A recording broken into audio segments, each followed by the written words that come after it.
This is MATD1534, and we're going to start with Unit 12 this morning.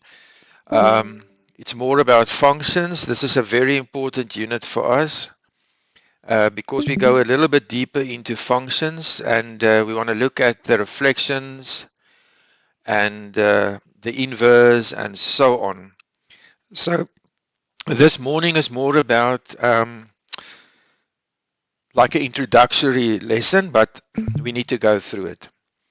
Okay, so when we look at the parabola x squared minus 4, as we see on the screen, then we see that we can fold this parabola over the y-axis, and we will get exactly the same function back.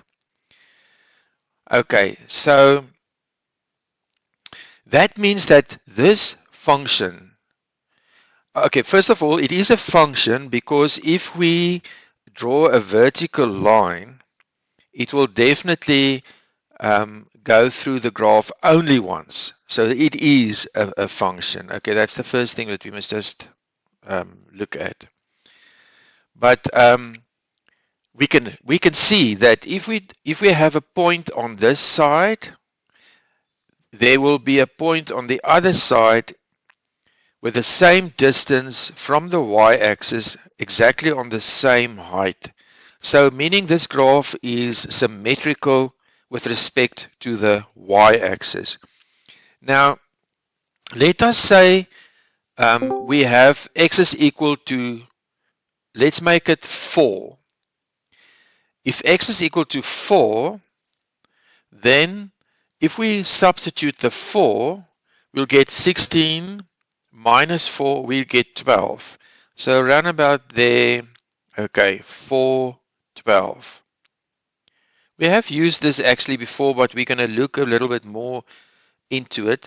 So we can now see that there's also then that point, negative 4, 12. Okay, so let me just take that away. Okay, so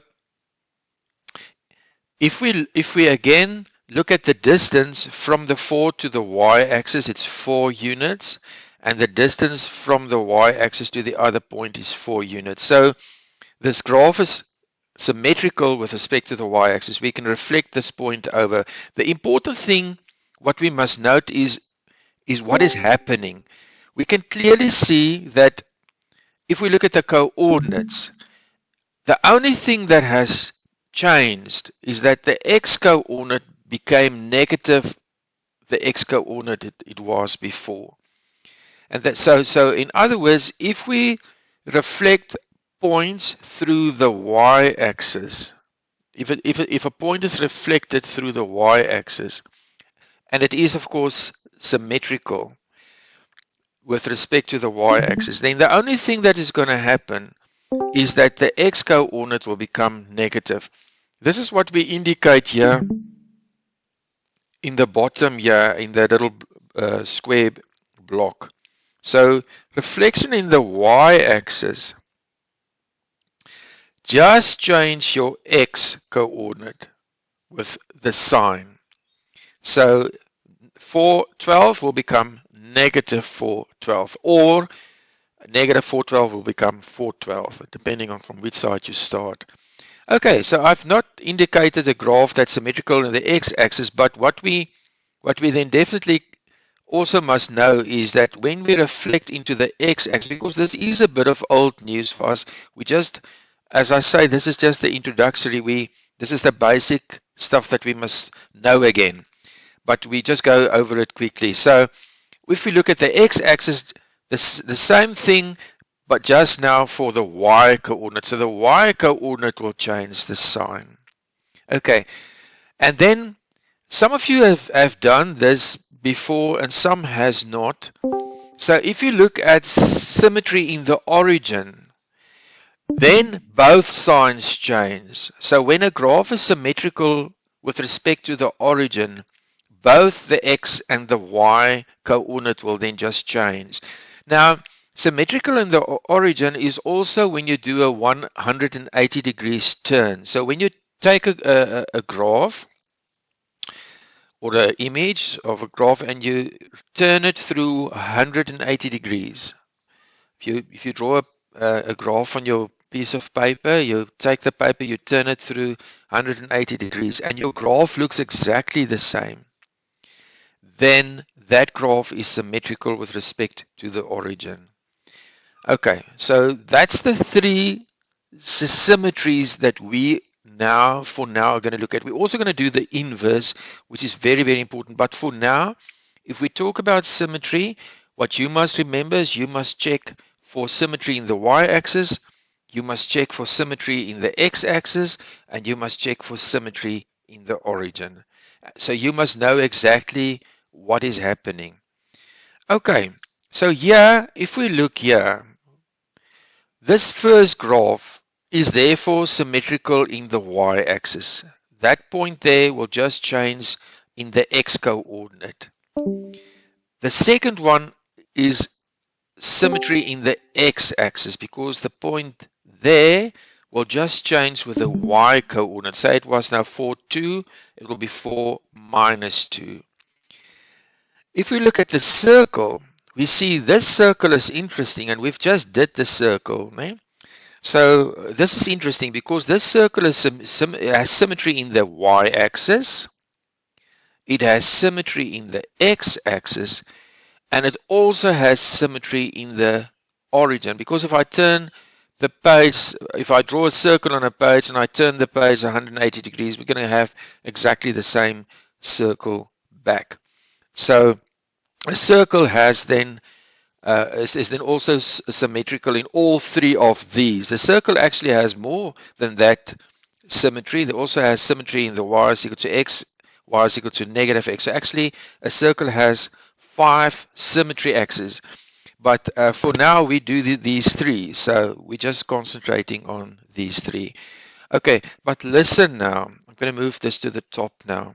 This example. This is now very, very important. So your question is going to be test for symmetry. Exactly that, like it says here. We're going to give you a certain function and you're going to have to test for symmetry. Okay, and this is what you must do, guys. This is what you must do. So you need to write it as I've indicated for you in this example. Okay, so first of all, you're going to tell us you're going to test for the y-axis, you're going to test for the x-axis, and you're going to test for the origin. Okay. Then you're going to tell us how you're going to test. So first you're going to tell us what are you going to test, the y-axis, the x-axis, the origin. Now you're going to tell us how you're going to test. Okay, so for the y-axis, I'm going to replace x by negative x. And then I do it. And please, please make use of brackets. We get plenty of people with making sign mistakes here. It's so unnecessary. So use your brackets that you don't get confused with the number of negative signs. So you replace the x by negative x, then work out the answer. Then you compare that answer to the original equation. If you get the original equation back, then it is symmetrical. So if I'm looking at this one now, and I compare it to the original equation, it's not the same. Therefore, I can say it's not symmetrical in the y-axis.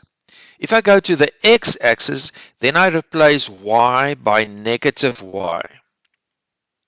So I replace, go back, compare, it's not the same. This graph is not symmetrical in the x-axis. Now I do the origin. When I do the origin, I replace both. I replace x by negative x, and I replace y by negative y. Now see how many negatives you have. Now be careful. Can work out, you see, okay, I'm getting I'm getting back exactly the equation that I started with. So this function is therefore symmetrical with respect to the origin. So this graph is symmetrical in the origin. Okay, so this is how we do our symmetry test, our test for symmetry. We test for y-axis by replacing x by negative x. We test for the x-axis by replacing y by negative y. And we do the test for the origin by replacing both x by negative x, y by negative y. Once we've done it, we compare the new answer to the original equation, and if it's the same, we know there is symmetry.